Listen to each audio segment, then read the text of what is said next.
Assalamualaikum warahmatullahi wabarakatuh. Salam.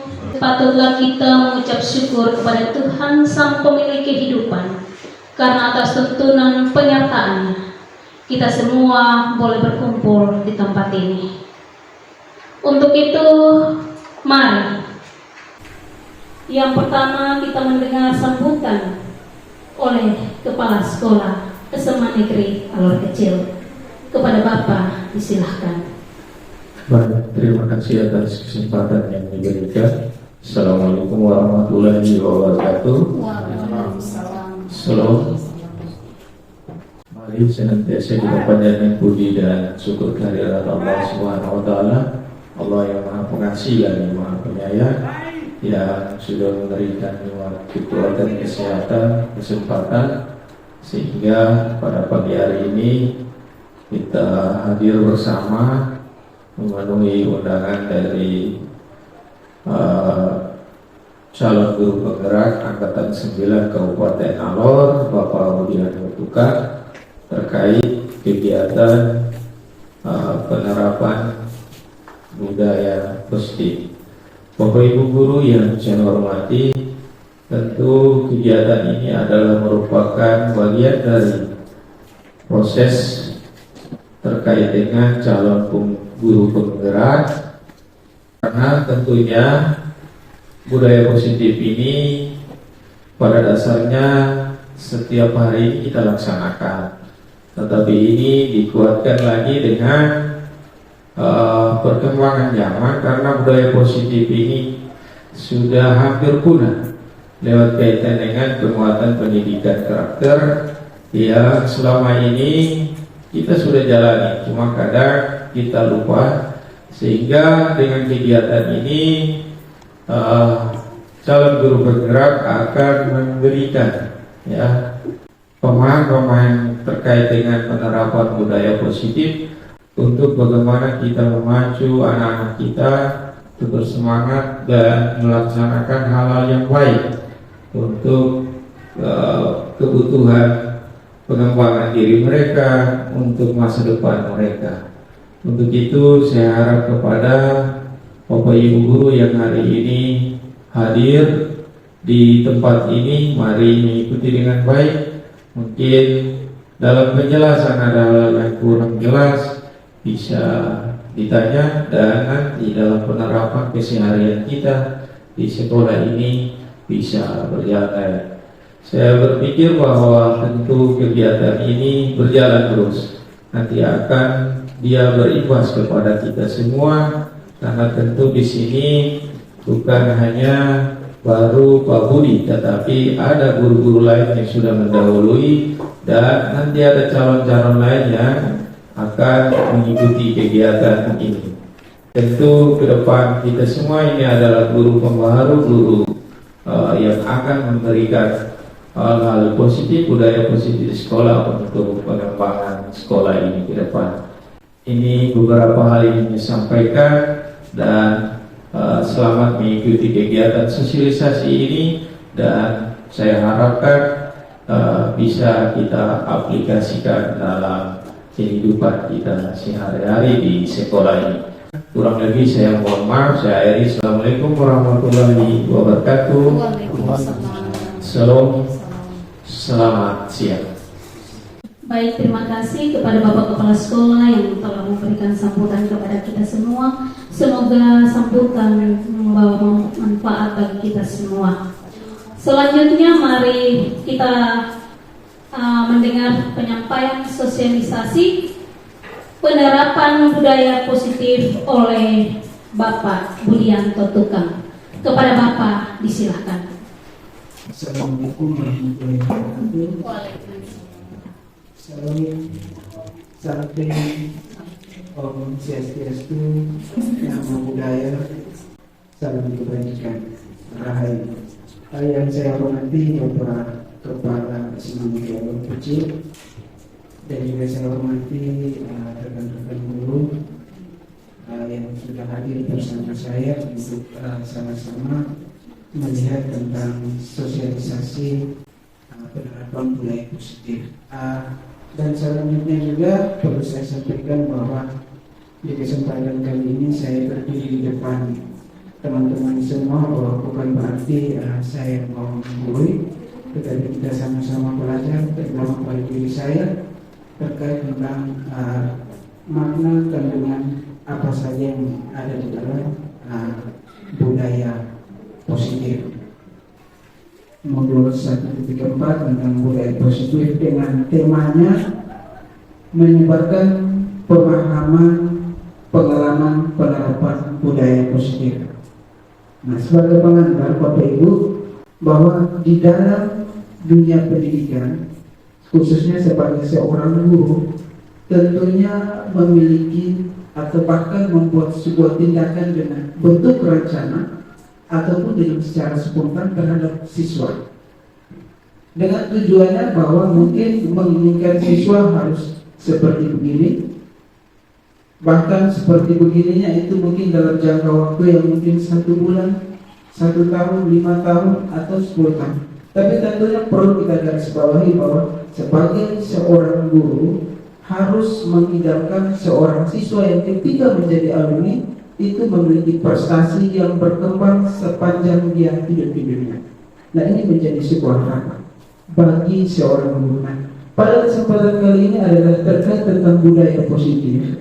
Apabila digabungkan dengan visi sekolah, maka akan terwujudnya sebuah murid atau peserta didik yang memiliki tujuan yang terarah dan begitu lama.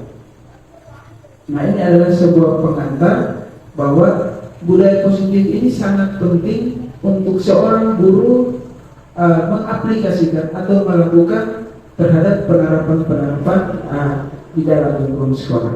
Tidak hanya itu, Bapak Ibu, tetapi budaya positif juga akan kita bisa lakukan di dalam ruangan kelas. Tentunya misalnya begini, Bapak Ibu pasti pernah memarahi siswa atau menghukum siswa, atau mungkin dia prestasi Bapak Ibu kasih hadiah, atau mungkin dengan perilaku-perilaku lainnya. Nah, kejadian-kejadian perilaku seperti ini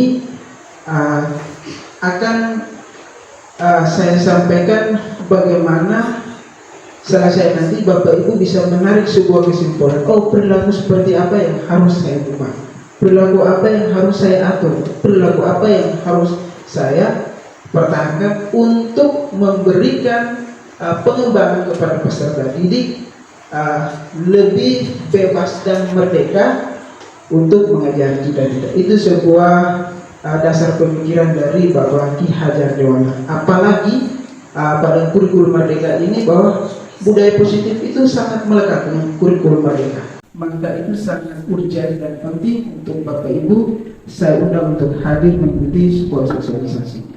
Nah, baik. Pada selanjutnya di situ ada setuju dan tidak setuju. Nah, baik. Ada 3 pernyataan. Ada 3 pernyataan di sini. Mungkin Bapak Ibu bisa membaca. Ada 3 pernyataan di sini.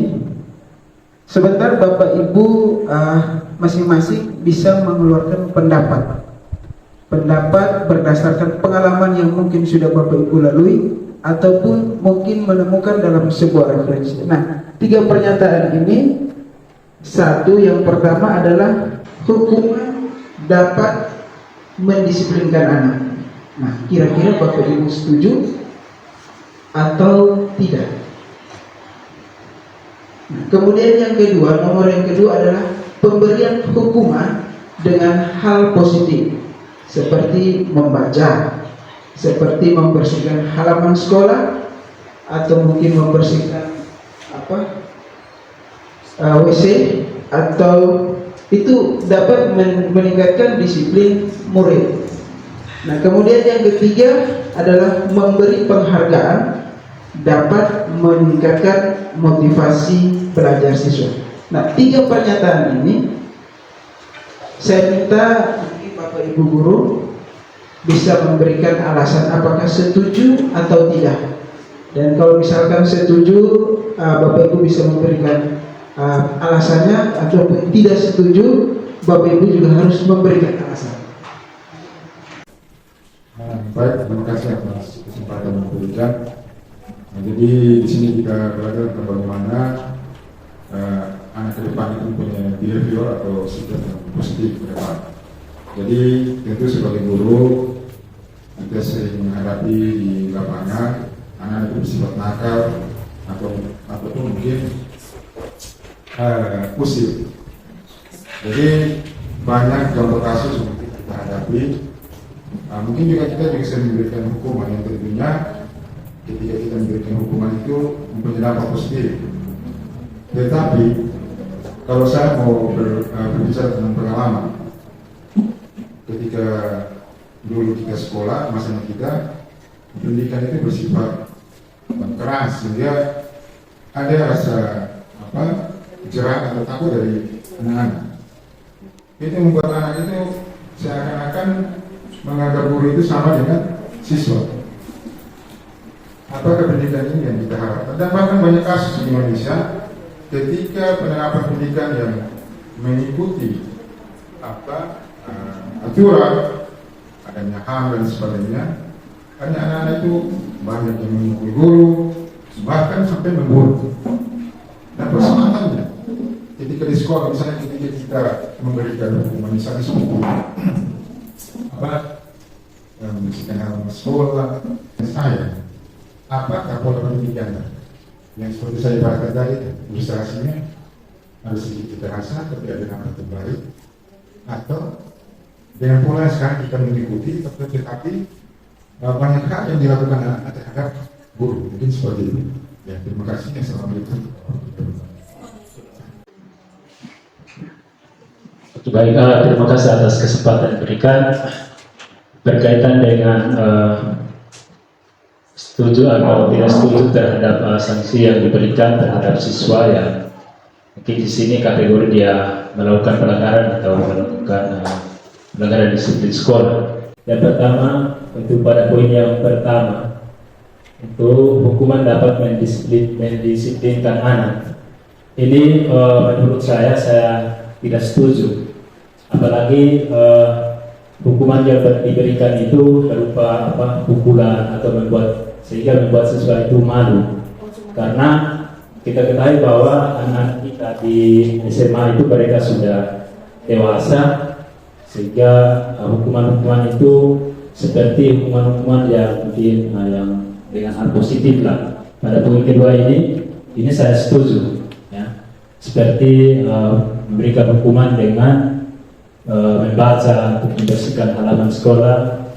Hal ini contoh kalau kita berikan mereka hukuman membaca, tentunya mereka bisa mendapatkan pengetahuan yang lebih. Ketika mereka melakukan suatu kesalahan, ada pengetahuan yang mereka bisa dapatkan lewat hukuman itu. Terus membersihkan halaman sekolah juga. Karena itu kita mengajarkan siswa untuk bagaimana bisa hidup bersih, ya. Karena bersih itu kalau menurut agama itu sebagian daripada iman, makanya kita harus mendorong siswa itu harus hidup bersih, sehingga di dunia sekolah maupun di rumah mereka disiplin dengan hal kebersihan.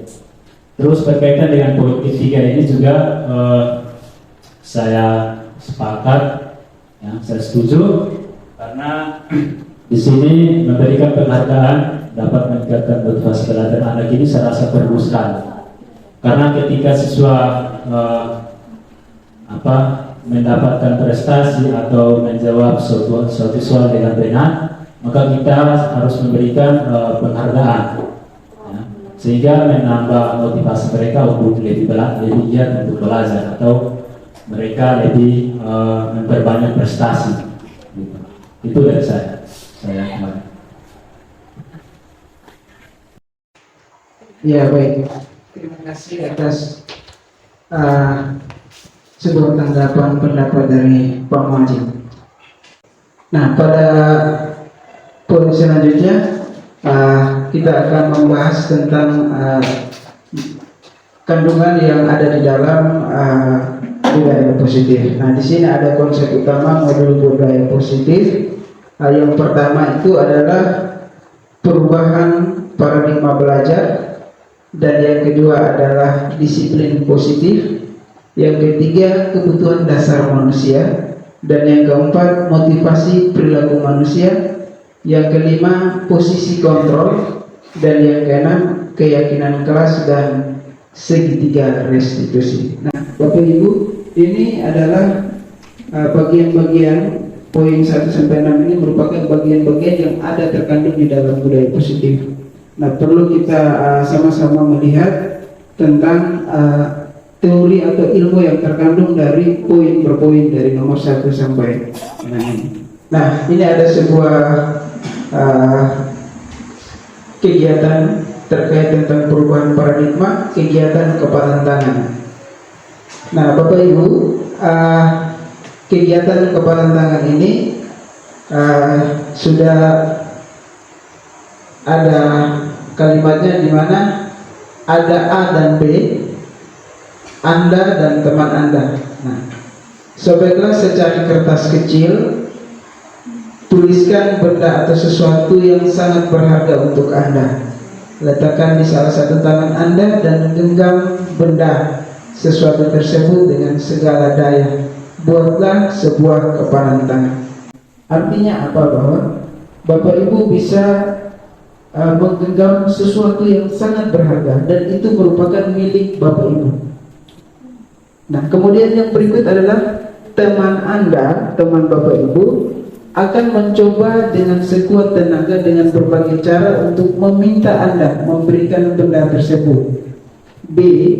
Bisa membujuk, mengancam, menghadik, merayu, menyuap apa saja agar dapat membuka kepalan tangan Anda. Misalnya begini, saya menggenggam sesuatu yang berharga begitu. Nah, kira-kira Bapak Ibu melakukan dengan cara seperti apa? Kira-kira apakah dengan menggunakan mengancam, menghadik, merayu, menyuap, atau apa saja? Yang penting Bapak Ibu bisa mengetahui tentang apa yang ada dalam kepalan tangan saya.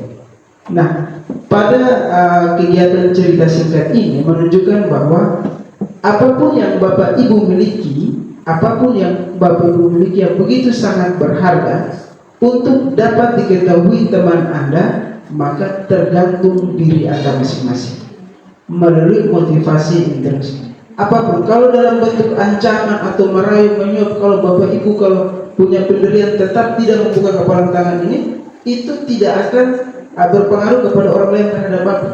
Tergantung bagaimana Bapak Ibu memiliki keyakinan diri yang kuat untuk tetap memegang. Jadi pada penjelasan ini Bapak Ibu mungkin sering melakukan begitu. Jadi merasa penasaran dengan suatu kejadian yang dimiliki seorang individu, Bapak Ibu kadang-kadang mengorek, mencari tahu begitu. Kadang-kadang sampai Bapak Ibu dia belum kasih jawaban, tapi Bapak Ibu ada yang pakai ancam, ada yang merayu, sudah nanti diomong, nanti saya akan kasih ini. Ada yang dengan cara apapun untuk mengatakan sebuah genggaman atau sebuah rahasia yang dimiliki oleh teman atau saudara atau murid begitu. Nah, artinya bahwa sebuah perubahan paradigma pada kegiatan ini adalah merubah diri, merubah perilaku manusia itu tergantung kepada diri kita. Jadi sekuat-kuat motivasi dari luar terhadap kita, tapi tergantung bagaimana diri kita yang menjadi penentu, begitu maksudnya. Nah, selanjutnya juga ada perubahan paradigma. Di sini adalah miskonsepsi makna kontrol dalam teori kontrol. Nah, ada pernyataan di situ ilusi guru mengontrol murid. Kemudian yang berikut ada ilusi bahwa kritik dan membuat orang merasa bersalah dapat menguatkan karakter. Ada ilusi bahwa semua penguatan positif dapat efektif dan bermanfaat. Yang terakhir, ilusi bahwa orang dewasa memiliki hak untuk memaksa. Dari pernyataan ini bahwa sering terjadi kita lakukan bahkan di lingkungan sekolah, bahkan di luar begitu. Nah, pada poin terakhir bahwa ilusi bahwa orang dewasa memiliki hak untuk memaksa. Nah, Bapak Ibu, bahwa kadang kita mengandalkan usia. Anak-anak memikirkan ini orang dewasa apalagi guru. Kita punya status peran yang sangat dihargai oleh guru. Mungkin usia, kemudian guru. Nah ini mereka menghormati. Nah tetapi bahwa ini sangat dibantahkan dengan teori kontrol. Nah ini sebuah persepsi yang sedikit kurang berkesinambungan tentang penerapan teori kontrol. Nah ini merupakan sebuah pernyataan yang belum paku, belum bisa dipercaya bahwa apakah ilusi-ilusi tersebut ini bisa memberikan penguatan-penguatan atau perkembangan karakter pada murid. Nah ini sebagai solusi. Kemudian yang berikut adalah perubahan paradigma, stimulus respon ke teori kontrol. Nah ada stimulus respon di situ. Yang pertama, kita mencoba mengubah orang agar berpandangan sama dengan kita. Teori kontrol, dia bilang kita berusaha memahami pandangan orang lain tentang dunia. Kemudian yang berikut, perilaku buruk dilihat sebagai suatu kesalahan. Nah, ada stimulus respon dalam perilaku buruk dilihat sebagai suatu kesalahan. Sedangkan teori kontrol dia bilang semua perilaku memiliki tujuan. Kemudian yang berikut, orang lain bisa mengontrol saya. Stimulus respon. Sedangkan teori kontrol hanya Anda yang bisa mengontrol diri Anda. Yang berikut adalah saya bisa mengontrol orang lain. Teori kontrol, Anda tidak bisa mengontrol orang lain. Yang berikut, pemaksaan ada pada saat bujukan gagal. Kemudian kolaborasi dan konsensus menciptakan pilihan-pilihan baru.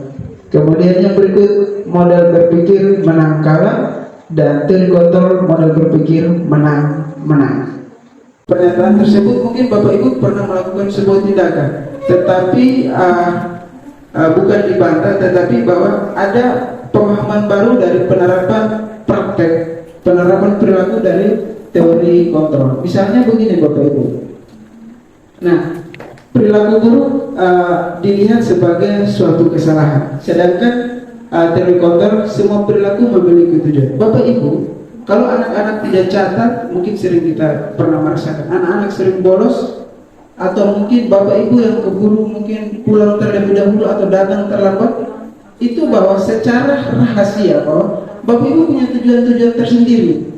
Begitu. Jadi bahwa tujuan teori kontrol adalah kita mengedepankan menghargai. Kita tidak menghardik atau menghukum atau memberikan hal-hal atau sifatnya intimidasi kepada semua, tetapi kita menghargai. Kenapa? Kalau kita membuat dengan menghargai terlebih dahulu, khususnya kepada murid, maka akan terciptanya model berpikir menang kalah dalam stimulus respon. Maksudnya begini Bapak Ibu.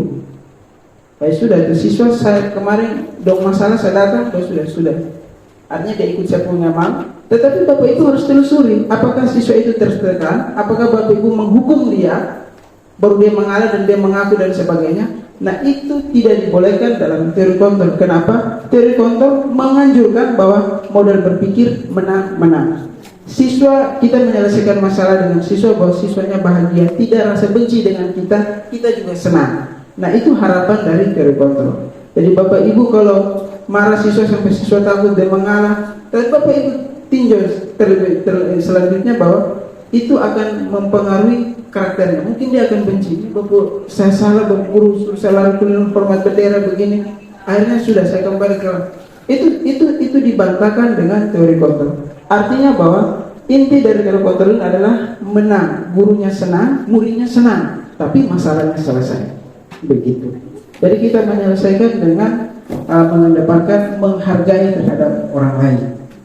Dan selanjutnya adalah disiplin positif. Disiplin positif ini, disiplin bisa dilakukan untuk mendapatkan kepatuhan dari anak, bersifat memaksa dan menghukum. Nah, Bapak Ibu di sekolah kita ini, kadang kalau anak-anak terlambat kita suruh rawa kotoran, tiba air kesini mungkin Bapak Ibu pernah alami dan pernah menjadi pelaku begitu. Pelaku sebagai memerintah murid yang mungkin melakukan kesalahan, terutama mungkin disiplin. Disiplin itu bapak guru lihat dong terlambat, bapak guru dong mungkin suruh orang bikin sesuatu, membersihkan atau hormat atau lari dan sebagainya. Nah, penjelasan bahwa pendidik harus bisa menciptakan disiplin diri anak dengan menumbuhkan motivasi internal, sehingga mereka bisa berperilaku dengan mengacu pada nilai-nilai kebajikan universal tanpa paksaan dan perasaan takut. Nah, Bapak Ibu, agar siswa kita tidak mengulangi lagi kedisiplinan ini, kalau kita lihat setiap hari kita melakukan mengevaluasi atau kita menyelesaikan dengan solusi adalah membersihkan dan lain-lain sebagainya.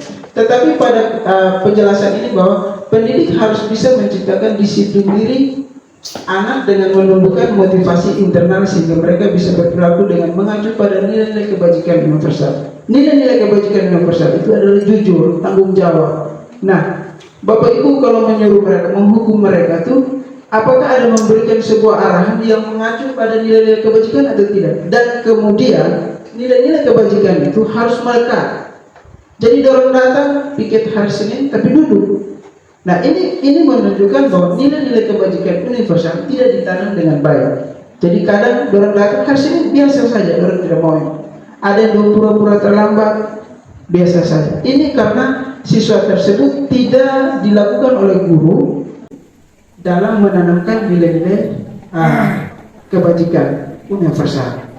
Nah, nilai-nilai kebajikan universal ini apabila dibentuk oleh guru terhadap siswa, maka akan menuju pada profil belajar Pancasila. Nah, kata KHDI Ki Hajar Dewantara mengatakan, di mana ada kemerdekaan, di situ ada disiplin yang kuat. Artinya bahwa murid itu memiliki jiwa yang tenang, begitu. Jiwa yang tenang. Kalau kita intimidasi, takut dengan mungkin Bapak Ibu dong buat aturan yang kemudian kalau terlambat sapu, kalau ini terlambat, nanti Bapak Ibu orang datang di sekolah itu datang dengan pikiran bahwa membawa apa dalam pikiran mereka, insya kalau tidak tinggi Bapak Ibu akan hukum saya begini. Dorong memegang ini, tetapi tidak ada nilai kebajikan di dalam. Tidak ada nilai kebajikan di dalam. Ingat, realita bahwa di sekolah kita ini bahwa tidak ada nilai kebajikan di dalam. Jadi orang datang karena mungkin merasa bahwa ketakutan terhadap guru atau kepala sekolah, ketakutan terhadap aturan sekolah. Jadi orang datang, orang bilang, tidak, kita aturan sebegitu. Tetapi kebajikan tidak ada.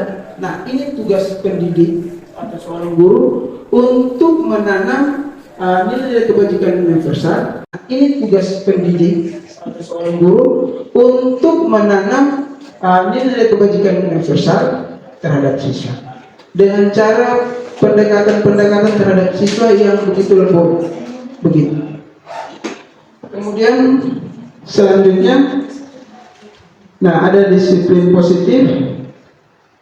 Menurut William Glasser, Anda tidak bisa mengontrol orang lain, hanya Anda yang bisa mengontrol diri Anda. Semua perilaku memiliki tujuan. Model berpikir menang, kolaborasi dan konsensus menciptakan pilihan-pilihan baru. Kemudian yang berikut adalah ada teori motivasi. Kemudian di bawahnya untuk menghindari hukuman, untuk mendapatkan imbalan. Kemudian di sini ada 5 posisi kontrol: penghukum, pembuat rasa bersalah, teman, pemantau, manajer.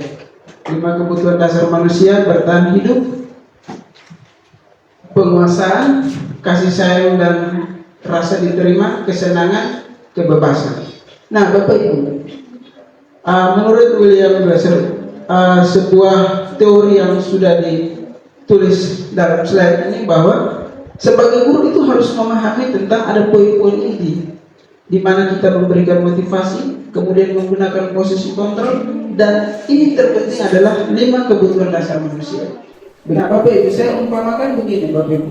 Kalau Bapak Ibu kalau mau tanam kangkung, atau sawi atau tomat atau terong begitu, atau pohon kelapa atau pohon jati. Nah, kira-kira kalau pupuk pohon kelapa Bapak Ibu taruh di sawit cocok atau tidak? Tidak cocok. Nah, maka pada kesempatan ini di disiplin positif ini dalam beliau belajar bahwa kita harus mengetahui tentang kebutuhan. Bapak Ibu datang tiba-tiba mungkin memberi kesalahan atau merusak mental siswa yang tidak tahu kalau dia di rumah juga sering dimarah-marah. Ada yang manja, Bapak Ibu datang paksa dia kerja. Kita harus tahu tentang kebutuhan dasar. Kita harus mengetahui tentang latar belakang, hobi dan sebagainya. Sehingga kita kalau menyelesaikan suatu masalah atau kita menargetkan kepada murid untuk mencapai suatu tujuan yang berkarakter yang lamanya 5, 10, 20, 30 tahun, itu kita harus mampu memilah. Ingat, garis bawahi bahwa kalau pupuk terong jangan kita taburkan di dalam kelapa, itu tidak nyaman, itu akan berpengaruh tentang perkembangan pertumbuhan.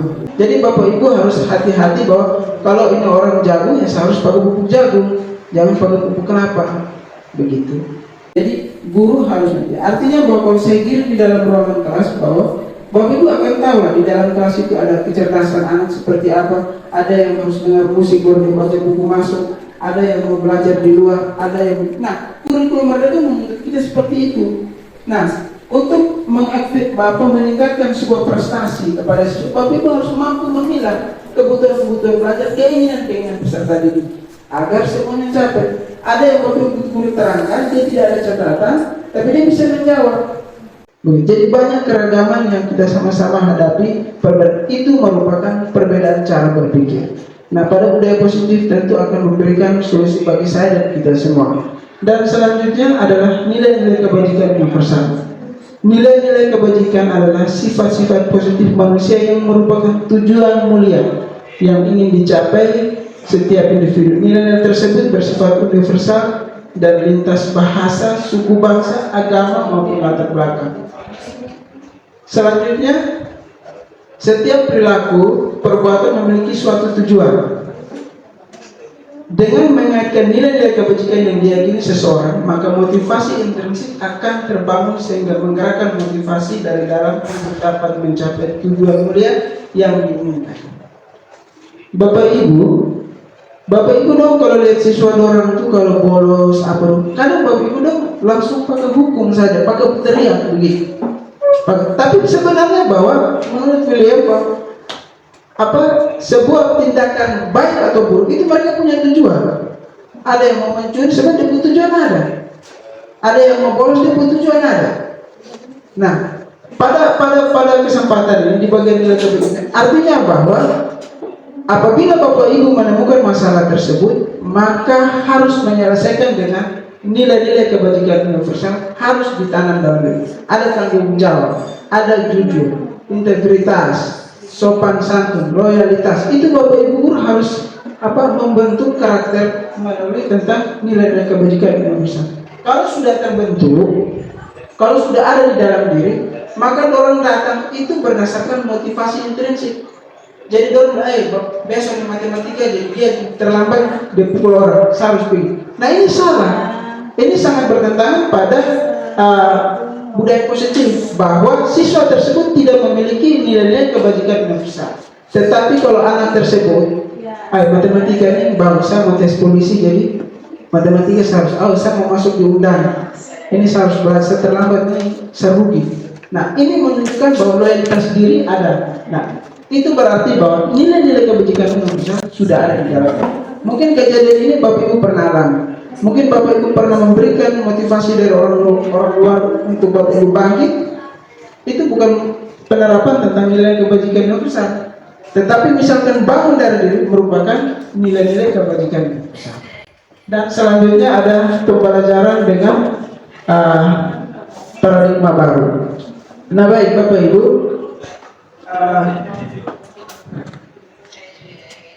pembelajaran dengan paradigma baru di mana pembelajaran dengan paradigma baru dirancang berdasarkan prinsip pembelajaran yang terdiferensiasi sehingga setiap siswa belajar sesuai dengan kebutuhan dari tahap perkembangannya untuk mewujudkan profil belajar Pancasila.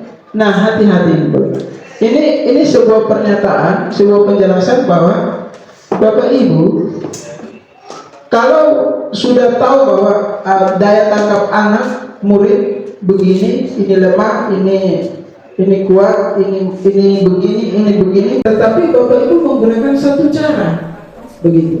Makanya tadi di depan saya bilang, kalau sudah Bapak Ibu temukan di dalam kelas itu ada tanaman padi, maka Bapak Ibu perhatiannya pada pupuk padi.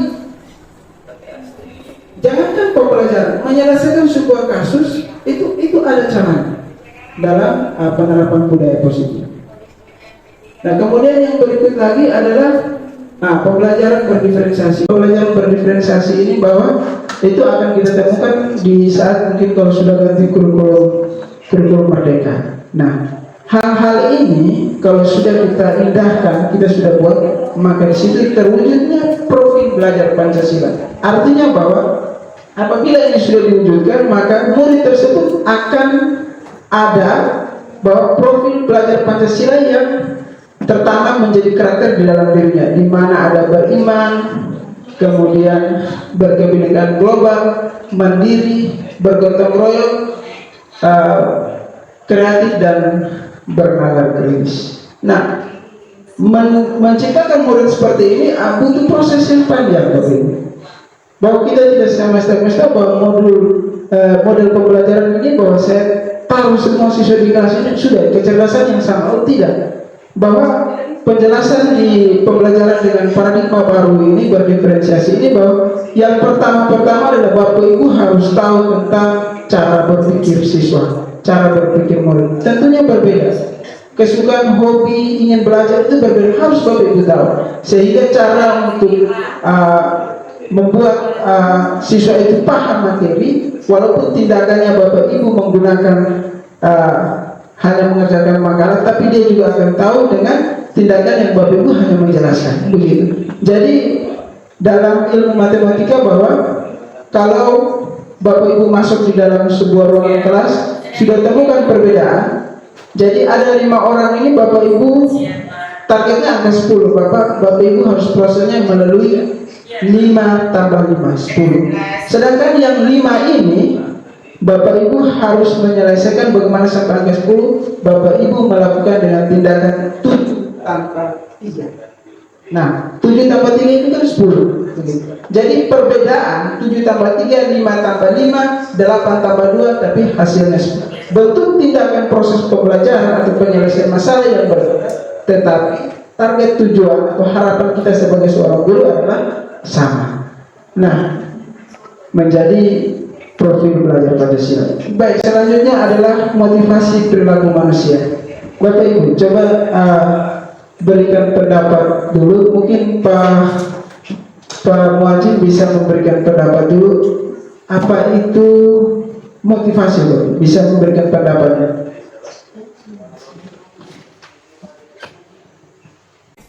Kalau untuk pendapat saya, motivasi adalah ada dorongan dari diri sendiri untuk melakukan sesuatu yang positif atau sesuatu yang baik.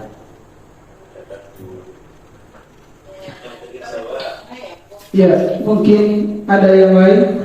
Coba Ibu Radia, silakan.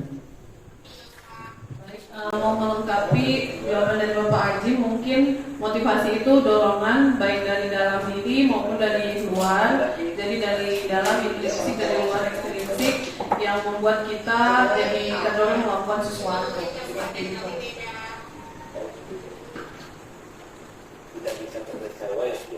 Ya, baik.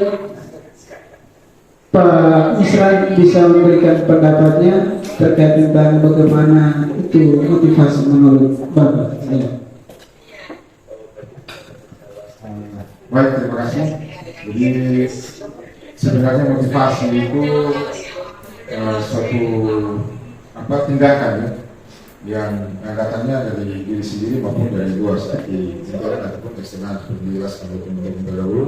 Tetapi dengan tindakan-tindakan itu ada dampak positif yang ada di dalam diri setiap orang. Ada kemajuan, ada perubahan. Mungkin seperti itu. Terima kasih. Oke, baik. Terima kasih banyak buat Bapak Ibu yang sudah memberikan pendapat terkait motivasi. Nah, motivasi perilaku manusia ini merupakan bagian dari budaya positif. Motivasi perilaku manusia.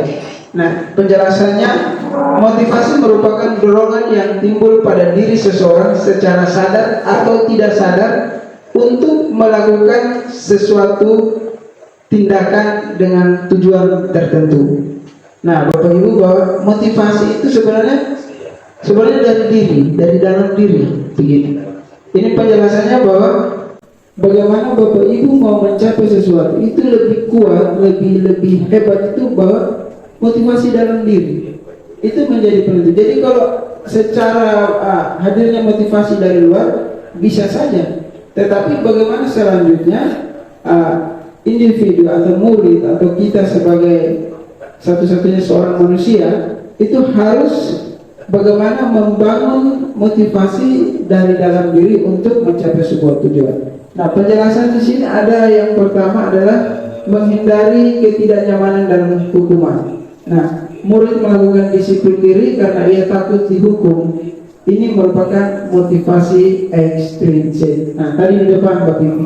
Kemudian yang berikut, mendapatkan imbalan atau penghargaan dari orang lain. Murid melakukan disiplin diri karena ia ingin dapat imbalan. Ini merupakan motivasi ekstrinsik. Kemudian yang berikut, menghargai nilai-nilai kebajikan diri sendiri. Murid melakukan disiplin diri karena sadar akan nilai kebajikan diri. Ini merupakan motivasi intrinsik.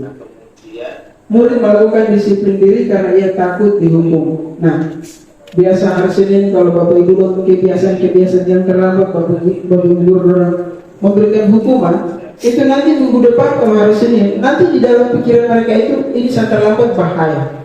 Ini saya. Nah, ini tidak disetujui atau disepakati tentang penerapan budaya positif, Bapak Ibu. Nah, artinya bahwa Bapak dengan perilaku tindakan yang Bapak Ibu buat kebiasaan tersebut, maka di dalam pikiran murid itu bahwa ini menghindari ketidaknyamanan dalam hukuman. Jadi dorong di dalam kepala pada saat jam 5 pagi dorong sibuk bahwa takut kena hukuman. Nah, bagaimana kita menghilangkan ini adalah kita menanam tentang nilai-nilai kebajikan dalam diri sendiri. Nah, di dalam itu ada, tadi sudah saya bilang, ada jujur, ada tanggung jawab diri gitu. Saya ini mau pintar begitu. Tetapi kalau tidak ada motivasi dalam diri itu bahaya. Atau misalkan ada yang kepingin mau juara nilainya 80 karena mungkin sudah terlebih dahulu dikatakan guru mata pelajaran kalau 80 Bapak Guru kasih uang 50. Nah, ini sangat bertentangan tentang budaya positif. Jadi Bapak Ibu guru yang sering memberikan penghargaan hadiah terhadap siswa atau hukuman itu sangat bertentangan. Karena apa? Bertentangan dengan budaya positif. Nah, kalau Bapak Ibu sudah menanamkan nilai-nilai kebajikan universal di dalam murid, maka dorong datang itu bukan dorong takut bilang guru jahat, begitu. Dorong ikut agama semua masuk nih karena bilang Bapak Kifli jahat, tidak. Itu bilang misalkan begini, pas minta maaf misalkan seni budaya, agama jam pertama mau masuk, pas seni budaya sisa 9 orang. Nah ini kalau kita perbandingan bahwa ini takut hukuman di dalam kepala mereka, kalau berpikir bahwa ini saya tidak ikut agama sudah bahaya. Saya sudah tahu pasal hukuman begini. Nah, ini sangat bertentangan tentang motivasi perilaku manusia dalam budaya positif. Maka kita harus menghilangkan itu dengan cara menanamkan nilai-nilai kebajikan diri sendiri di dalam murid atau juga pada diri kita. Nah, kemudian selanjutnya adalah dihukum oleh penghargaan. Bahwa penghargaan berlaku sama dengan hukuman dalam arti meminta atau membujuk seseorang melakukan sesuatu untuk memenuhi suatu tujuan tertentu dari orang yang meminta atau membujuk. Dorongannya eksternal dan akan ada faktor ketergantungan. Beberapa dampak dari pemberian penghargaan. Ini menurut LVK, sebuah teori dari LVK. Dia bilang kalau Bapak Ibu selalu sering memberikan penghargaan begitu. Jadi itu salah satu dorongannya. Mungkin nanti anak-anak itu bahwa saya kalau nilai 90 harus hadiah dulu. Kalau tidak, saya misal nilai 90 bisa, tapi harus kasih hadiah dulu, harus dapat itu dulu. Nah, hati-hati Bapak, ini harus terbawa dalam sebuah kalangan keluarga juga. Jangan terbiasa memberikan hadiah untuk para siswa untuk mencapai sebuah cita-cita yang dia ingin capai begitu. Jadi dia mau usaha karena Aisyah sampai begini selesai mendapat hadiah dari paman, bibi atau mama, bapak atau bapak guru dan sebagainya. Nah, ini sangat bertentangan tentang 5 tahun atau 10 tahun. Artinya apa Bapak?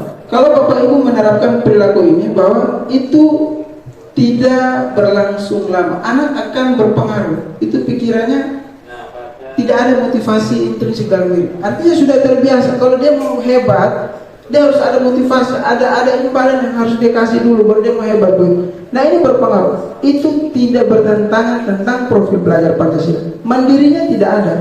Begitu. Nanti tidak akan sampai kepada mandiri. Kalau orang mandiri itu berdiri sendiri, motivasi dalam diri yang kuat, kemudian dia berpikir apa yang dia target, kerja keras, jujur, toleransi dan sebagainya, itu harus ada dalam diri. Nah, ini bertentangan sekali.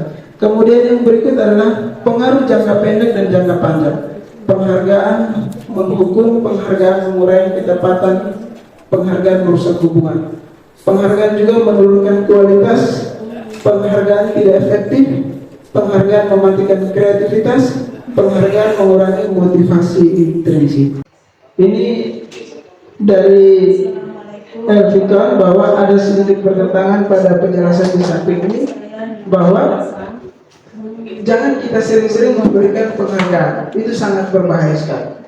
Sangat kalau Bapak Ibu satu jawab, misalkan Bapak Ibu soal kuis, anak-anak saya kalau kasih soal ada yang jawab dapat 5.000. Nanti Bapak Ibu pas kasih soal satu jawab dapat 5.000, itu ada kecemburuan di dalam. Itu berpengaruh sekali. Nanti hubungan, nanti tiba-tiba anak-anak ini beda gerak. Jadi kadang-kadang belum lihat dulu atau bapak belum sudah rasa kurang enak. Jadi itu jarang. Itu akan bisa memisahkan hubungan komunikasi atau keakraban yang lebih kuat terhadap guru tersebut. Jadi jangan sekali-sekali memberikan imbalan terhadap itu, ada diskriminasi, ada perbedaan di situ. Dan itu kalau ada karakter siswa yang kurang senang karena dia tidak dapat, itu berpengaruh terhadap pembelajaran selanjutnya. Kemudian selanjutnya di sini ada konsep disiplin dengan identitas gagal. Bapak Ibu, ini penting bahwa konsep disiplin dengan identitas gagal. Ada hukuman, ada penghargaan. Di dalam hukuman itu ada menyakitkan, tidak nyaman, murid takut, memaksa, murid menyembunyikan kesalahan, murid menjadi rendah diri, tidak dihargai, malu dan dipermalukan. Itu hukuman, Bapak Ibu. Ada poin-poin. Jadi kalau Bapak Ibu kalau hukum, itu poin-poin sudah di sini. Kemudian ada penghargaan. Di dalam poin-poinnya ada tidak efektif, merusak hubungan, menumbuhkan sifat iri, kemudian mematikan kreativitas, kemudian menghukum dengan sistem ranking, dan yang terakhir merampas hak menghargai dirinya. Nah, jadi di sini ada konsep disiplin dengan identitas gagal. Jadi kalau apabila Bapak Ibu menerapkan tentang hukuman dengan poin-poin tersebut atau penghargaan, memberikan penghargaan dengan poin-poin tersebut, maka dengan sendirinya akan gagal. Kemerdekaan anak, jiwa yang tenang, damai, yang 10 tahun, 30 tahun, karakternya terbawa dari semalam kecil sampai 30 tahun yang akan datang, itu harus ada penerapan nilai-nilai budaya positif yang terkandung di dalam dirinya. Jadi sangat penting dan urgent tentang bagaimana kita memahami dan mengaplikasikan budaya positif pada pendidik sebagai guru dan juga kepada murid. Dan kemudian selanjutnya adalah konsep disiplin dengan identitas sukses. Nah, ini sedikit memberikan solusi dari sebelumnya bahwa konsep disiplin dengan identitas sukses. Nah, ada konsekuensi dan juga ada restitusi. Bapak Ibu, yang tadi ada penghukum dan penghargaan, ini ada konsekuensi dan restitusi. Nah, di dalam konsekuensi ada penguatan jangka pendek, perlu monitoring berkelanjutan dan sistem respon, kemudian murid menghormati peraturan, yang terakhir kehilangan waktu untuk merenung kesalahan. Kemudian selanjutnya di bagian restitusi, itu murid bertanggung jawab untuk perilakunya, fokus pada penyelesaian masalah jangka panjang, murid menghormati dirinya dengan orang lain, teori kontrol dirinya, memegang kontrol, murid bersemangat memperbaiki kesalahan. Nah, Bapak Ibu, kalau tadi di hukuman dan penghargaan mungkin Bapak Ibu lihat menyakitkan, tidak nyaman, dan murid menjadi rendah diri, tidak dihargai, malu dan dipermalukan, itu karena hukuman. Kemudian ada penghargaan, itu akan merusak hubungan. Tetapi dengan poin dan nilai kalau Bapak Ibu guru membuat sebuah konsekuensi dan restitusi, maka siswa akan menjadi seperti demikian. Nah, di situ ada penguatan jangka pendek, monitoring, simulasi respon, murid menghormati peraturan, kehilangan waktu untuk merenungi kesalahan. Nah, restitusi itu solusi bahwa murid bertanggung jawab. Nah, Bapak Guru kalau menerapkan restitusi itu dia akan bertanggung jawab. Jadi dia datang ke sekolah itu tidak takut dengan guru mata pelajarannya atau tidak takut dengan hukuman yang mungkin sudah disepakati bersama, tapi dia datang dengan tanggung jawab. Begitu. Jadi makanya tadi saya bilang jangan ini saya harus masuk ke bimbing pelajaran. Kalau itu bahaya. Itu sudah tertanam memang. Kalau yang guru yang ini sudah aman. Ini bahaya. Itu tidak ada restitusi dalam itu, ini nilai-nilai kebajikan tidak ada di dalam. Kita harus menerapkan itu di dalam diri sehingga orang tahu di semua pelajaran itu penting. Tidak ada pikiran terlebih dahulu tentang hukuman kalau tidak begitu. Makanya penerapan restitusi akan menciptakan murid bertanggung jawab, fokus pada penyelesaian masalah, murid menghormati dirinya bahwa semua pelajaran penting. Saya datang karena saya tidak ada pikiran hukuman di dalam pikiran terlebih dahulu. Kemudian teori kontrol dirinya, memegang kontrol, murid bersemangat memperbaiki kesalahan. Jadi Senin terlambat, Selasa terlambat, nanti minggu depan itu dibahas. Atau mungkin tidak ada catatan, catatan yang penting. Jangan guru pegang tahu bersama. Ini salah, itu tidak ada penerapan tentang nilai kebajikan di dalam diri siswa. Dan selanjutnya adalah pendekatan restitusi, sebuah cara menanamkan disiplin diri pada murid. Nah, pengertian restitusi adalah proses menciptakan kondisi bagi murid untuk memperbaiki kesalahan mereka sehingga mereka bisa kembali pada kelompok mereka dengan karakter yang lebih kuat. Sedangkan ciri-ciri restitusi ada bukan menebus kesalahan, namun belajar dari kesalahan. Datang terlambat sudah biar terpaksa ambil ini, kasih geser ini sampah taruh di tempat sampah saja sudah. Tapi bagaimana kita buat siswa itu belajar dari kesalahan. Kemudian adalah memperbaiki hubungan, tawaran bukan paksaan, menuntut untuk melihat ke dalam diri, mencari tahu kebutuhan dasar yang mendasari tindakan, fokus pada karakter bukan tindakan, menguatkan dan fokus pada solusi. Begitu. Jadi kalau Bapak Ibu, masalah jangan di luar, di dalam kelas untuk khusus Bapak Ibu guru pelajaran saja. Kalau Bapak Ibu guru sudah menerapkan tentang pendekatan restitusi kepada murid, maka ini akan terbentuk seperti ini. Jangan artinya bahwa budaya positif melarang tentang hukuman. Nah, kemudian juga yang paling terakhir adalah menguatkan dan fokus pada solusi. Nah, semua masalah kalau Bapak Ibu selalu tidak mengambilkan solusi, fokus pada solusi, itu bahaya.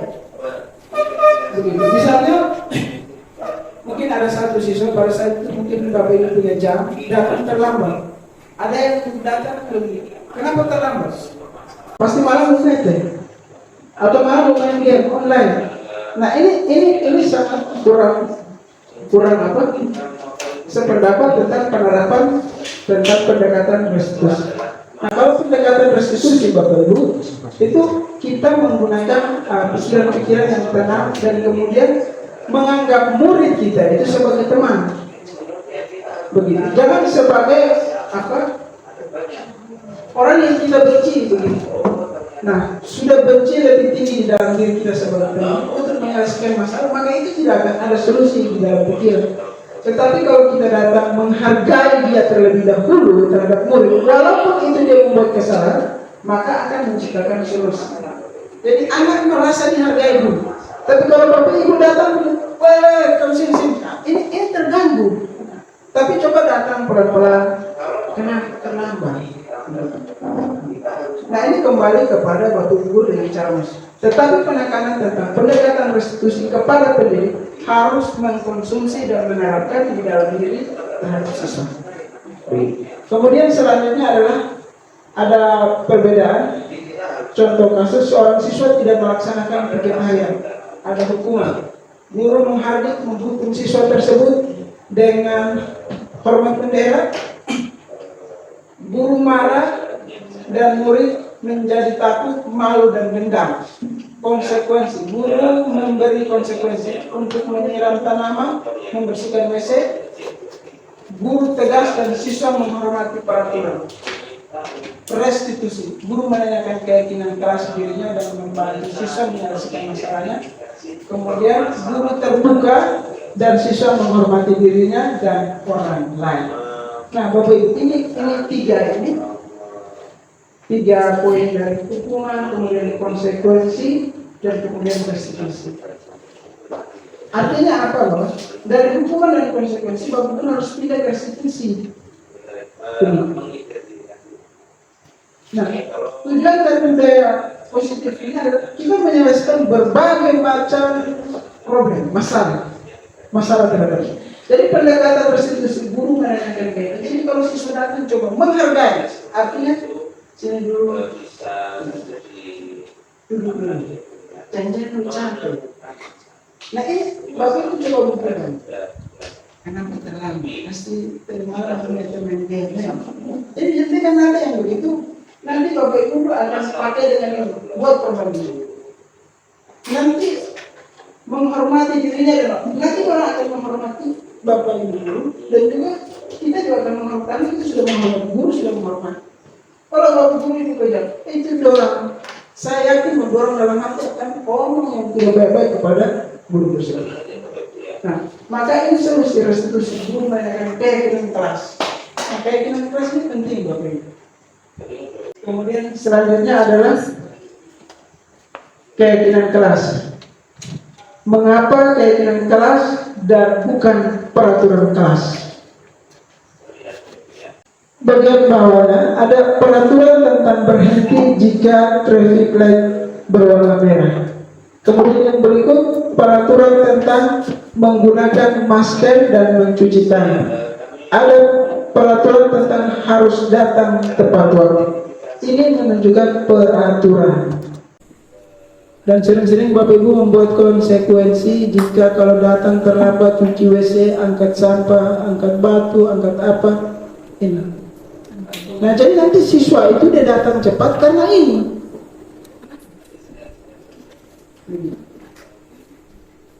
Makanya untuk menjadikan sebuah solusi yang dapat menghargai, siswa menghargai kita dan kita menghargai siswa, maka buat sebuah keyakinan kelas.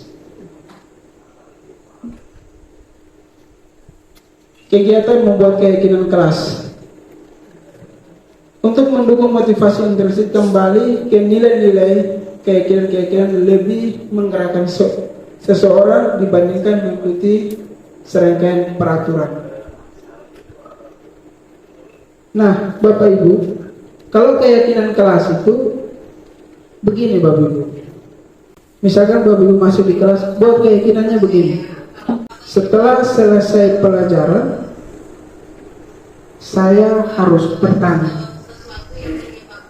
Ini keyakinan. Artinya apa, Bapak? Kalau kalian bertanya, itu Bapak Ibu sudah tahu apa yang akan terjadi pada anak tersebut. Atau contoh berikut adalah buat sebuah keyakinan bahwa membaca dapat mengembangkan pikiran. Nah, kalau misalkan Bapak Ibu sudah sepakat bertanya kemudian membaca atau membersihkan, itu dengan menggunakan memberikan alasan atau bahwa mereka bertanya itu akan berpengaruh positif pada mereka. Mereka bertanggung jawab tentang kebersihan, itu akan memberikan lingkungan yang nyaman dan kepada diri mereka dan juga orang lain. Kemudian yang berikut, selalu mencatat pelajar di setiap pertemuan pelajaran. Kalau keyakinan kalau sudah buat, maka ketika ada masalah, Bapak Ibu panggil datang saja. Atau Bapak Ibu pas pelajaran selesai, tidak ada yang bertanya, keyakinan kelas kamu apa? Keyakinan kelas kemarin kamu bikin. Selalu bertanya setelah selesai dijelaskan oleh Bapak Ibu guru. Maka ini kan enak. Tapi kalau Bapak Ibu membuat satu konsekuensi hukuman, katakan kalau tidak bertanya kamu begini, konsekuensinya begini. Tetapi kalau menggunakan sebuah keyakinan kelas, itu enak. Jadi dokter yang bertanya, coba misalnya masih ingat keyakinan kelas kita, terus kayak ini Bapak Ibu selalu bertanya setelah Bapak Ibu guru selesai menjelaskan pelajaran. Jadi itu akan membangun motivasi intrinsik kepada mereka. Mereka yakin kalau bertanya akan membentuk diri mereka, begitu maksudnya. Nah, kemudian yang berikut adalah pembentukan keyakinan kelas. Nah, ini sangat penting. Pembentukan keyakinan kelas lebih abstrak dari peraturan, kemudian berupa pernyataan universal, dibuat dalam bentuk positif, sedikit saja agar mudah diingat, sesuai dengan kondisi kelas sekolah agar mudah diterapkan. Semua warga sekolah dilibatkan. Bapak Ibu, sebuah keyakinan kelas ini apabila terwujud, ini menjadi poin. Semua warga sekolah harus dilibatkan. Jadi Bapak Ibu, kalau anak-anak baru kalau dapat lihat sampah sembarangan di pinggir jalan, di halaman sekolah, baru udah cuek tuh membegitu. Tapi kalau sudah buat keyakinan kelas, panggil dulu. Keyakinan ini bukan keyakinan. Kita kan sudah buat keyakinan sekolah. Nah, misalkan begini, saya tidak suka melihat sampah. Itu sampah. Oh iya dulu. Berarti dia sudah keyakinan. Artinya bahwa intrinsik motivasi dalam diri, kalau dia angkat ini sampah akan berpengaruh kepada dirinya, kemudian itu penerapan budaya positif dan juga kepada orang lain. Jadi Bapak Ibu guru tidak perlu pakai hukuman atau konsekuensi. Jadi sudah ada keyakinan sekolah itu. Pas Bapak Ibu lihat atau udah lupa, coba kamu ingat dulu keyakinan sekolah apa? Kalau saya melihat sampah saya ambil. Keyakinan. Kasih dong aja. Kalau saya lihat sampah saya ambil. Terus itu apa? Kamu kan sudah buat kamu yakin. Jadi yakin bahwa kamu akan ambil sampah, itu motivasi intrinsik. Begitu.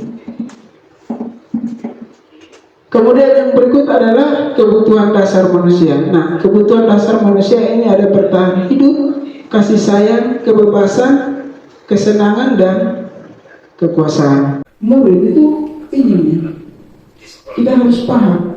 Ada baru perlu kesenangan, ada kekuasaan, ada kasih sayang dan rasa diterima, ada bertahan hidup. Jadi anak-anak baru datang ini dengan latar belakang keluarga, kondisi pikiran. Ada anak manja, ada anak tidak manja. Ada watak begini, ada maunya begini. Nah, Bapak itu harus mengetahui kebutuhan dasar manusia untuk bisa menerapkan budaya-budaya positif atau nilai kebajikan kepada diri. Jadi Bapak Ibu menyelesaikan suatu persoalan itu harus juga mengetahui tentang ada kebutuhan dasar pada murid atau manusia. Nah, ada contoh kasus di sini. Bapak guru mengatakan, aku tidak boleh bersenandung sewaktu mengerjakan tugas. Katanya kelas harus tenang. Jadi ada contoh kasus ini bahwa di dalam ruangan kelas itu siswa mengerjakan tugas itu harus dengan suara yang tenang, tidak ribut. ini tidak akan seru. Nah, selanjutnya ada 5 posisi kontrol. Ada penghukum, pembuat merasa bersalah, teman, pemantau, manajer. Nah, Bapak Ibu, ini sangat penting.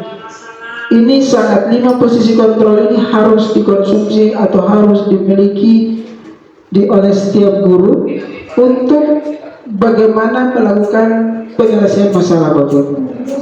Mau menyelesaikan masalah terlambat, ketidakdisiplinan atau malas mengikuti pelajaran dan sebagainya, untuk melakukan solusinya adalah Bapak Ibu harus memiliki 5 posisi kontrol. Nah, tentunya 5 posisi kontrol ini Bapak Ibu sudah Bapak Ibu guru terapkan. Tetapi manakah yang paling efektif untuk Bapak Ibu guru? Begitu.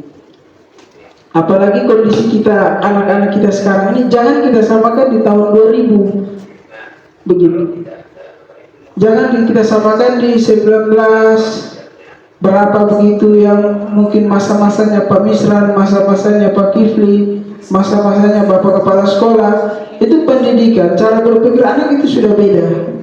Maka 5 posisi kontrol ini sering juga kita lakukan. Tetapi pada bagian ini perlu kita harus mengambil salah satu poin untuk bisa menyelesaikan sebuah masalah pada murid. Nah, contoh penerapan 5 posisi kontrol. Siswa terlambat datang ke sekolah. Penghukum. Bapak Ibu, ini jangan-jangan Bapak Ibu sering buat ini. Penghukum. Kamu selalu saja terlambat, cepat jalan jongkok dari ruang guru ke kelas. Atau dan lain-lain sebagainya. Yang penting jenis hukuman. Pembuat rasa bersalah. Mungkin Bapak Ibu guru sering pernah mengalami atau pernah membuat merasa bersalah. Berapa kali Bapak katakan jangan terlambat lagi, Bapak kecewa sama kamu. Bagaimana nanti orang tua kamu kalau lihat anaknya terlambat? Begitu. Atau misalnya begini, pas ribut begini, bah, guru capek sekali, coba kamu diam dulu kok. Kamu membuat merasa bersalah begitu. Jadi kalau pernah Bapak ada kepala ada sakit, bah, kamu kerja tugas saja tapi jangan ribut kau tuh. Atau misalkan terlalu ribut, kamu kesian saya juga dulu. Kalau saya tadi sekali tegur kamu tidak ini. Nah, itu dengan sendirinya Bapak Ibu sudah menerapkan pembuat merasa bersalah. Artinya bahwa bahasa pembuat merasa bersalah dapat mendiamkan. Begitu. Atau misalkan pas datang wali kelas, misalkan ada ditangani satu siswa yang itu adalah wali dari siswa saya begitu. Jadi mungkin guru piket ini marah dan sebagainya, nanti saya panggil datang. Lu kesian bang guru, kalau tidak wali kelas nanti orang ngomong kita di kantor. Nah, ini adalah salah satu penerapan tentang pembuat merasa. Artinya bahwa menyelesaikan terlambat dengan pembuat merasa bersalah. Maka kesian, kalau kamu terlambat ini orang guru di kantor terus. Nah, itu artinya Pak Guru sudah menerapkan pembuat merasa bersalah dengan tujuan untuk siswa tidak terlambat. Atau siswa misalnya kasus selalu mengikuti pelajaran. Kamu kesian ya Pak Guru, kamu itu pelajaran ekonomi, pelajaran matematika itu adalah tugas tahun. Itu sama di kantor. Nah, itu dengan sendirinya Pak Guru membuat merasa bersalah untuk menyelesaikan suatu masalah. Dan kemudian adalah teman. Nah, Bapak Ibu guru harus sering kadang menggunakan teman. Nah, kali ini tidak apa-apa terlambat. Kamu masuk kelas saja, nanti Ibu bantu omong dengan guru piket, tenang saja. Jadi ada mungkin Bapak Ibu guru pernah alami apa? Terima kasih. Oh, dia masuk sudah. Masuk sudah. Tidak apa-apa, aman jadi masuk sudah. Nah, ini penerapan tentang 5 posisi kontrol pada poin teman. Kemudian adalah pemantau. Kita masuk sekolah jam berapa? Ini sudah 3 kali kamu terlambat, kamu tahu konsekuensi apa? Ini pemantau. Jadi Bapak Ibu punya catatan kecil. Lu nih yang minggu lalu terlambat, lu nih terus. Itu pemantau. Tetapi ada bahasa bahwa kita masuk sekolah jam berapa? Ini sudah 3 kali kamu terlambat. Kamu tahu konsekuensi apa? Kalau Bapak Ibu menggunakan penerapan bahasanya demikian, itu sebagai 5 posisi kontrol bagian pemantau. Nah, bagian terakhir adalah manajer. itu menjelaskan bahwa apa kamu tahu kesalahan apa, kesalahanmu apa, apa yang kita yakini, bagaimana cara agar kamu tidak mengulangi kesalahan lagi. Nah, jadi dia berpendapat. Nah, di situ Bapak Ibu sudah tahu dia punya kondisi sebenarnya atau dia punya solusinya apa untuk bisa menghilangkan keterlambatan yang sering dia lakukan. Kemudian yang berikut adalah segitiga restitusi. Segitiga restitusi ini adalah tahapan untuk memudahkan melakukan restitusi, yaitu dengan melakukan dialog antar guru, orang tua kepada murid. Keberhasilan segitiga restitusi itu harus ada kolaborasi yang kuat dari rekan guru, siswa, dan juga kepada orang tua. Nah, di mana di sini ada validasi tindakan yang salah, menanyakan keyakinan, menstabilkan identitas. Misalnya begini Bapak Ibu. Jadi Bapak Ibu duduk-duduk begitu, tiba-tiba Bapak Ibu coba pantau saja. Ada sampah yang berantakan, atau mungkin Bapak Ibu melihat ada siswa yang tiba-tiba minum es langsung buang begitu. Tapi Bapak Ibu diam saja. Bapak Ibu tidak panggil, tidak tegur. Tetapi kalau sudah buat sebuah keyakinan keras, Bapak Ibu guru akan panggil, duduk, tangan, validasi tindakan salah. Jadi Bapak Ibu tanya, kamu tahu atau tidak kenapa Bapak atau Ibu guru panggil kamu datang di sini? Tidak. Terus tadi kamu ada makan es dan teman, terus kamu buang begitu. Oh, Bapak Ibu ya, tadi selesai. Terus masih ingat keyakinan sekolah? Oh, saya ingat Bapak. Apa tuh? Saya lihat sampah, saya pilih. Keyakinan sekolah. Saya lihat sampah, saya pilih. Jadi kita tidak menggunakan hukuman atau konsekuensi, tapi kembali kepada keyakinan, itu menghargai. Jadi kita kembali kepada keyakinan kamu apa? Keyakinan sekolah yang pernah kita buat apa? Coba baca di Palio sana. Kalau saya lihat sampah, itu istilah pendek dalam CGP orang bilang Lisa. Lihat sampah, ambil. Lihat sampah, ambil. Jadi datang keyakinan kelas kamu apa? Keyakinan sekolah kamu apa? Lisa Bapak. Lihat sampah, ambil. Terus tadi tidak ambil. Bapak saya. Jadi orang sudah buat keyakinan di dalam diri bahwa di mana di lingkungan sekolah ataupun di rumah itu orang lihat sampah orang langsung ambil tanpa mama berteriak atau bapak ibu berteriak, "Woi, sampah tuh, ambil dulu." Tidak, orang sudah ada tanamkan keyakinan. Lisa, lihat sampah, ambil. Begitu. Jadi tidak perlu pakai konsekuensi hukuman, tetapi kita menggunakan segitiga restitusi. Begitu. Pas jalan di situ lihat ember ada taruh di teras dan tidak ambil, panggil sini.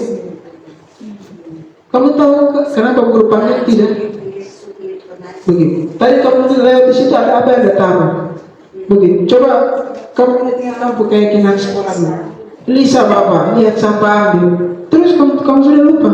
Bapak minta maaf. Lu akan ambil. Jadi tidak ada hukuman dan kemudian tidak ada konsekuensi.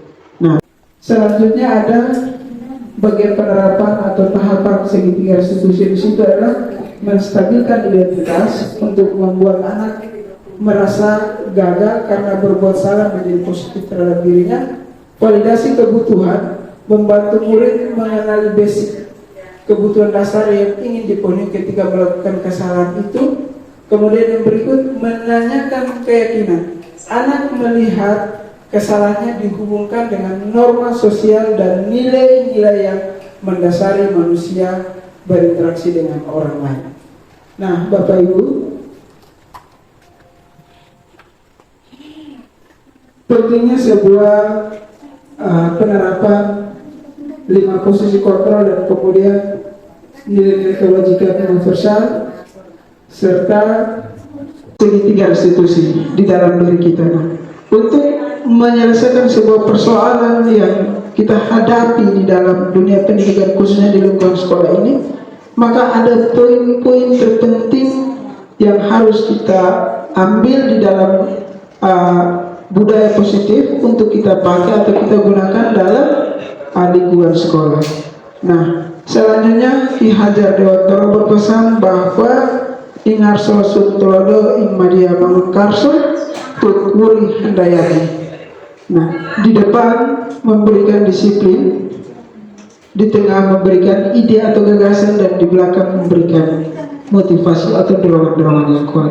Artinya bahwa Bapak Ibu guru atau sebagai seorang pendidik atau guru harus berdiri di depan, di tengah, dan di belakang di dalam lingkungan sekolah atau di murid. Nah, kalau kita sudah memegang tentang ingarso suntulodo ing Madia Mangunkarso tuturi handayani, maka kebebasan murid itu akan mudah kita bawa menuju masa depan yang dia pegang 10 tahun, 15 tahun, 20 tahun, 30 tahun. Kenapa Bapak Ibu? Karena kemerdekaan diri, keyakinan yang kuat sudah kita tanamkan sejak dia duduk di bangku SMA. Karena terbiasa, bisa, dan menjadi luar biasa. Sesuatu itu yang baru pertama kita buat akan merasa ganjil, tapi kalau Bapak Ibu buat selama 2 minggu akan menjadi budaya dan terbiasa. Nanti Bapak Guru tidak buat, Bapak Ibu tidak buat, itu akan merasa ganjil. Jadi sebuah keyakinan kalau sudah kita tanamkan di dalam murid, maka sampai dia keluar ke masyarakat, maka dia lihat sampah ambil, lisan lihat sampah ambil, ke rumah lihat sampah ambil, ke tempat umum lihat sampah. Kadang-kadang kan begitu, murid hanya takut dengan guru orang tua, dia ambil sampah, tapi pilih tempat umum tidak. Nah, pada budaya positif, bagaimana dia 20 tahun yang akan datang, apakah Lisa tetap di dalam dia punya keyakinan atau tidak? Nah, ini adalah bagaimana kita menerapkan budaya positif. Yang terpenting adalah segitiga restitusi, 5 posisi kontrol, dan juga nilai-nilai kebajikan di dalam dirinya. Nah, baik Bapak Ibu guru sekalian, sebuah rasa saya menghormati atas segala kehadiran Bapak Ibu yang sudah sama-sama bersama saya mendengarkan sebuah sosialisasi terkait budaya positif. Semoga apa yang tadi saya sampaikan mungkin bermanfaat khusus untuk saya dan juga teman-teman guru. Dan apa yang saya sampaikan tadi, apabila memiliki perkataan atau ucapan yang mungkin sangat tidak begitu pas, mohon dimaafkan. Dan sekali lagi saya ucapkan banyak-banyak terima kasih. Dan saya akhiri, wassalamualaikum warahmatullahi wabarakatuh. Salam, salve, om, santi, santi, santi, om, namo buddhaya, salam kebajikan, rahayu. Terima kasih.